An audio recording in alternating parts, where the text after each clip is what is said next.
Techniques for maybe girls. This is an insanely powerful video, guys, because in my last video, maybe I'll link it somewhere, but I talked about how there's a couple different models of game. One is like inbound, where like girls are pre-selecting themselves as like, hey, I'm here, I'm down, I'm a yes girl. Like if you take her on a date, she's going to be into you from the start. It's going to be easy because she's already seen you and likes you, whatever, right? These are the girls in high school where they had a crush on you and they just liked you from the jump and you didn't require game or whatever, right? But techniques for maybe girls where, she's not going to be throwing herself at you or escalating on you or be a yes girl if you were to go for it right then and there. You have to do some work beforehand, and because you can tell by her levels of interest and her indicators of interest where she's at. I have 11 techniques here, guys, so let's get into it without further ado. And these all have to do with the comfort value paradigm that Todd V talks about. So essentially in all of these, you want to build comfort, right? You want to build that chemistry and that connection and, oh, wow, I just like being with this guy. I like him, you know what I mean? And value. This guy is actually like high status, successful, good looking, whatever, right? And so here we go. So the first one is Todd V talks about getting her to qualify. So if you're like, oh, I love girls that do sports, I love sports. I think it's very admirable when someone, achieves high level of success in that, and just see, oh, I played volleyball back in the day. Huh, that's cool. Good for you. Yeah.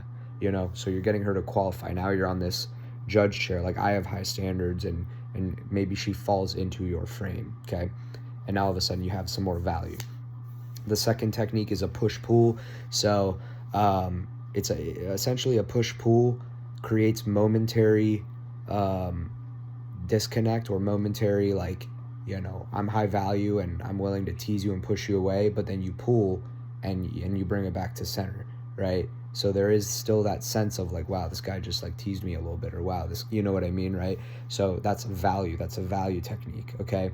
And it's kind of funny, it's flirty, so you could build a little bit of comfort in that too, because it's kind of sarcastic, tongue-in-cheek, whatever, and it's also slightly high value.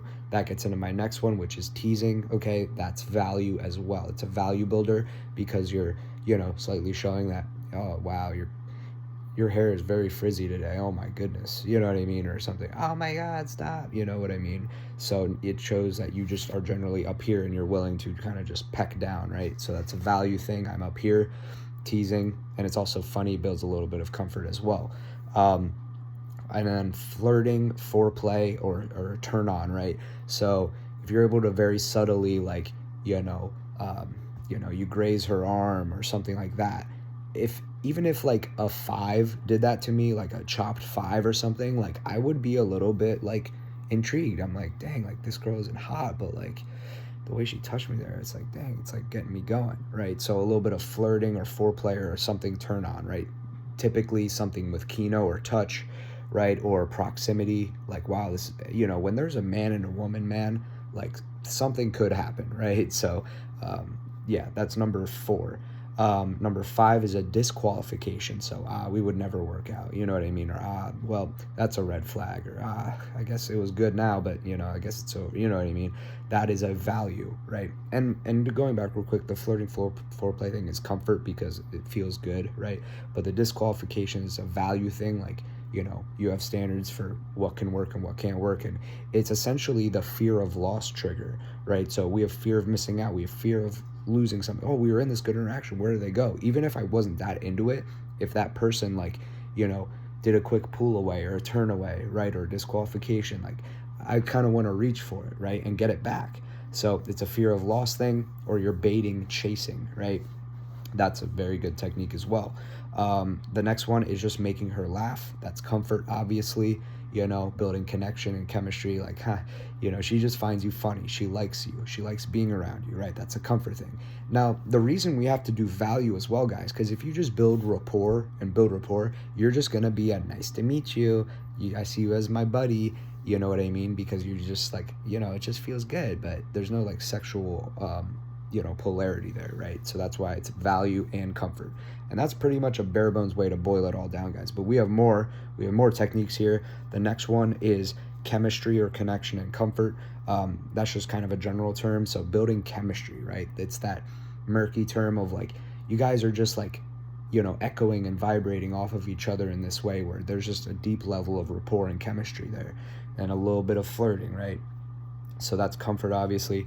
The next one, social proof. So if you're able to sprinkle in somehow where like maybe your buddy calls you up when you guys are hanging out and you guys are talking about how you're going to do this or that, there's a little trigger of like, wow, this guy has friends and this guy has stuff going on. Or, if you're in a group, like, and people come up to you, yo, Alice, what's good? Oh, yeah, good to see you, man, and then you get back to talking to her like, oh, wow, this guy has friends, people like him. Social proof, very valuable. And that's also value, okay? That is a value thing. This guy has stuff going on. The next one is success indicators, right? So if it just came up and you didn't tell her, but it just came up naturally, she asked you about it, and you say you do this, or you say you have this, or you say you've achieved this, and you're just humble about it, you're humble, that's the best way to display success, where it's like, yeah, this is obviously a brag, but you're saying it legitimately, humbly, and you didn't, put it out there first. She asked you about it, and you just kind of humbly say it. That's a great way to display success indicators, and that's obviously value, okay? And so, yeah, if that is able to be sprinkled in, that's going to make her think even more highly of you. Okay, the next one is validation voids, or making her wonder, or making her second guess, right? So, if she, says some joke, and, maybe you just don't like find it that funny, or like, or if you guys are hanging out and, she's like about to tell you something, but you're like focused on like, punching in something on your phone or something, and she's trying to get your attention, and there's a momentary disconnect of validation, right?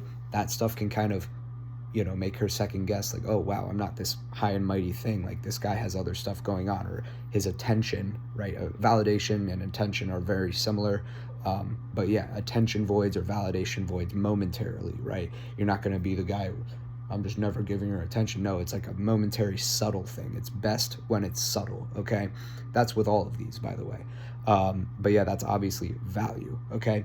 And then I think this is one of the last one, guys, but get to know you type of stuff, right? So you might think this is very beta and like blue pill type of stuff, but that's part obviously of comfort, okay? So if you guys, imagine you're just talking to a girl and you guys are having a really good conversation about typically very boring shit, like, oh, where do you work? Oh, that's very cool actually that you do that, and like, yeah, like I've been doing this, and like, okay, and like that's cool because I know this person and you know them from that too, and now you guys have a little bit of connection, right? And so that's building comfort, okay? So just simple get to know you also has its place, but you obviously need to include the value stuff to now be a sexual threat, okay?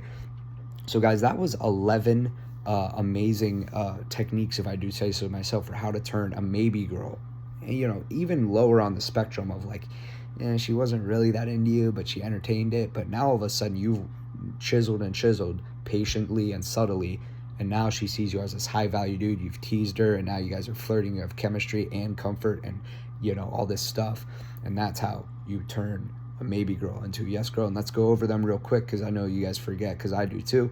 Qualify, make her qualify. You're the high and mighty guy with the standards and the what's good. So make her qualify. Number 2 is a push pull.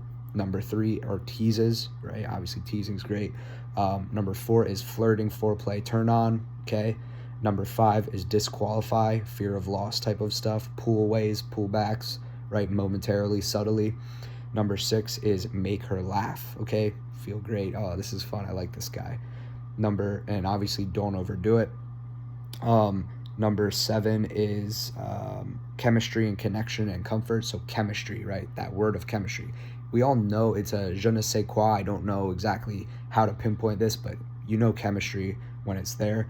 Number 7 is social proof, okay? You got friends, you got options, you're the guy, you have connections. Number 8 are success indicators, okay? If that's sprinkled in, it's amazing. Validation voids, making her wonder or second guess, momentary lapses of attention or validation. And then also get to know you talk, okay? I think that was 10-ish, 11-ish. But yeah, I think this was sick, guys. It was a great video. Hope you got some good value out of it. And use these. I'll see you in the next one.